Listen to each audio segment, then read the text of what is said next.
It was December 1940. World War II had started 15 months earlier, and the British were not having much money left to fight the war. So they turned to America for help. But there was a problem. Since World War I, the American public had become extremely reluctant to get involved in foreign wars. Congress also was against the concept. Even though the American president, Franklin Roosevelt, wanted to help the British, there was no way he could do that unless he got the public and Congress to support him. Not knowing what to do, Franklin Roosevelt went on holiday over the Christmas period, and while on vacation, he got an idea. Simple, but a powerful idea about what to say to the public. On December 29, 1940, Franklin D. Roosevelt took to the airwaves at 9:30 p.m. Eastern Time to address Americans. "Well, I don't have any news," he said, "but I do have something I want to share with you. Britain is in the middle of a terrible war, and I really want to help them.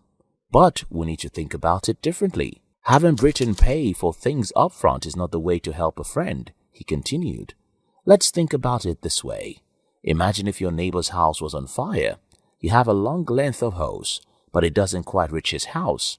Your neighbor is pleading, 'Please, please, please, please can I have your hose?' You wouldn't get transactional and say, 'Okay, it cost me this amount. You need to pay me before I give it to you.' No, the normal thing would be to agree that they could use it and repay you if it was damaged or destroyed. The neighbor would then go away and put out the fire. This is what we need to do with Britain," he finished. Historians have pinpointed Roosevelt's 29 December 1940s press conference as one of World War II's most significant events. It was a turning point for Britain's response to the war and the United States' involvement in it. Without that speech, maybe the United States would never have gotten involved with World War II, and this guy would have conquered the world. That's the power of the tongue. If you take your time to go through history, then you'll agree with me that the most successful people in the history of our world are those who know how to use their tongues. There is nothing more powerful than someone who is articulate and who can think and speak.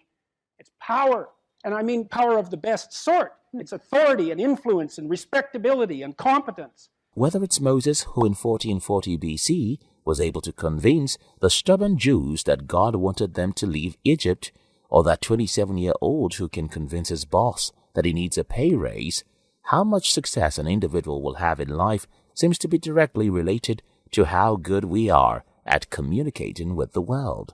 Science is clear about this. In the 1980s, D.B. Curtis surveyed 1,000 personnel managers to find out what they think was the most important skill in the job market. At the 1988 annual meeting of the Speech Communication Association, D.B. Curtis said, "The most valued skill in the contemporary job market are communication skills. Not much has changed since then."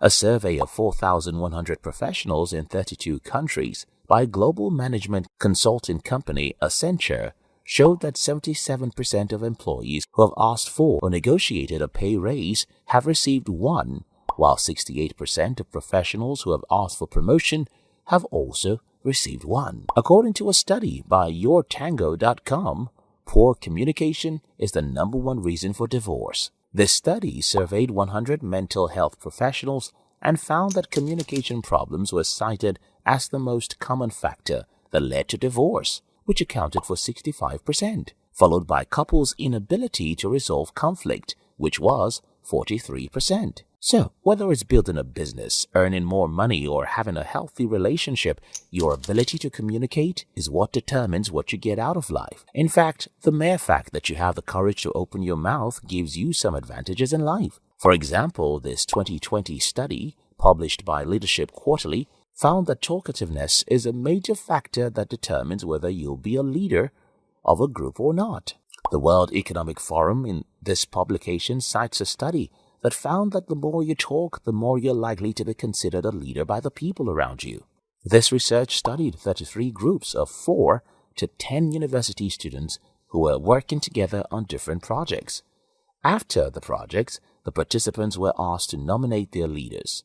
What the researchers found is that the participants who talked a lot were more likely to be nominated as leaders, regardless of their competence. Somehow in our brain we believe that people who talk a lot know a lot. Well, in fact, studies have found that many people consider talkativeness as a positive trait. However, This is not to say that the world will be a better place for you if you go around saying rubbish.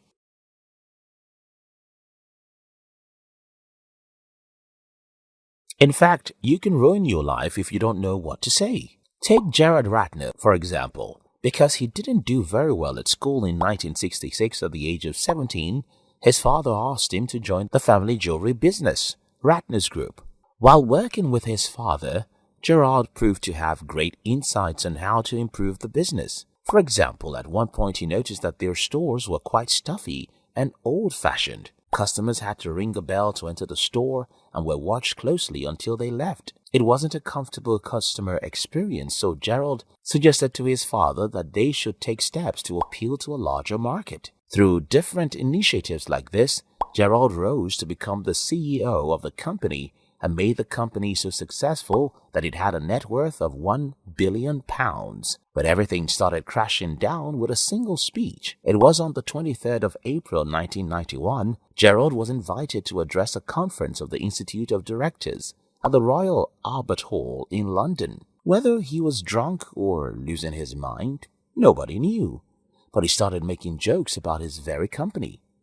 In one of his jokes he said, "We also do cut glass sherry decanters complete with 6 glasses on a silver-plated tray that your butler can serve you drinks on, all for £4.95. People say, 'How can you sell this for such a low price?'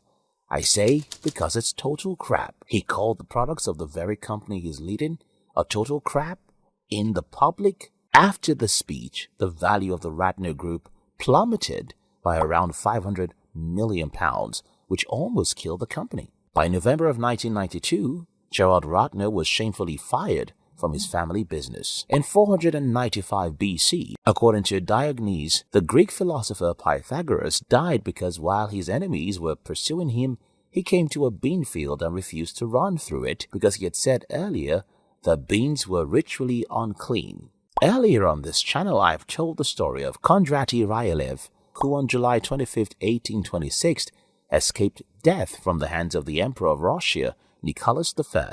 Instead of him gently going home, Kondraty made fun of the Russian Empire, which eventually led to him being killed that same day. Gerald Ratner, Pythagoras, and Kondraty Ryleyev are examples of the fact that opening your mouth doesn't always guarantee you success. If I want to teach you how to have the courage to speak, I can do that in a simple word: practice. Practice, practice, and practice. If you're afraid of opening your mouth or public speaking, just remember that even the most powerful people in the world get nervous when they want to speak in public.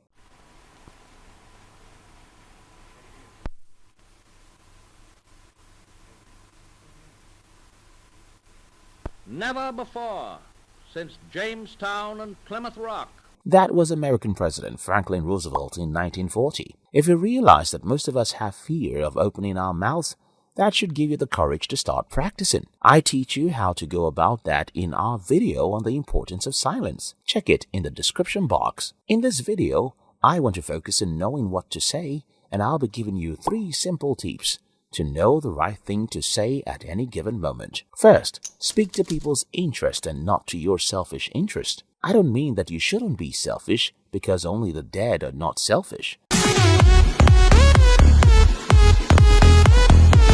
While every one of us is selfish, people who get what they want from others speak to other people's interests. I'll give you an example. In 1983, the 28-year-old Steve Jobs needed someone who had the managerial experience to become the CEO of Apple. He then fell in love with John Sculley, who had performed a few magic tricks within the Pepsi empire. But there was a problem. John Sculley was already the president of one of the most successful companies in the world, Pepsi-Cola. How would you convince the president of a stable, 90-year-old company to come and join your 7-year-old baby startup? As expected, Sculley was reluctant. But in their final meeting, Steve Jobs looked at John Sculley and asked him, "Do you want to sell sugar water for the rest of your life, or do you want to come with me and change the world?" This single question troubled John Sculley, and the reason is simple. By positioning what he wanted Sculley to do as a mission for him to change the world, Steve Jobs got him to start thinking from the perspective of the benefit he, Scully would derive from leading Apple. It would have been another thing if Steve Jobs had said, "See, I need you at Apple because I am just 28 and inexperienced." When asking people to do something, never ever ask them to have mercy on you, to help you, or to do you a favor, because only a few humans care about your headaches. Instead, you want to present your request in such a way that makes it seem that you're doing them a favor. The second tip I'll share with you is know your enemy. In his famous book, The Art of War, Sun Tzu wrote, "If you know the enemy and know yourself, you need not fear the results of 100 battles." I mean, have as much information as possible about the person you want to get something from. In his 1980 book, You Can Negotiate Anything, Herb Cohen wrote, "To successfully interact with any individual in any setup, all you have to do is determine his or her needs, then fulfill them." It's after you have information about what the other person wants that you can successfully present what you want as the solution to their problem. For example, if you want to get someone to finance your business idea, you'll do well to try and get information about who they are and what they desire. Some people want a percentage of the business. Some want simple interest on their money, while some want fame and recognition. Somebody said to me the other day, "You're the most famous person in the world by far." I said, "No, I'm not." The third key to effective communication is confidence. On page 98 of his year 2001 book, The Art of Seduction, Robert Greene wrote this: "If people believe you have a plan, that you know where you're going, they'll follow you instinctively." While trying to communicate to get other people's support or collaborations, you must get them convinced that you know where you're going. Confidence is the only way to do that. Without confidence, you can't communicate effectively.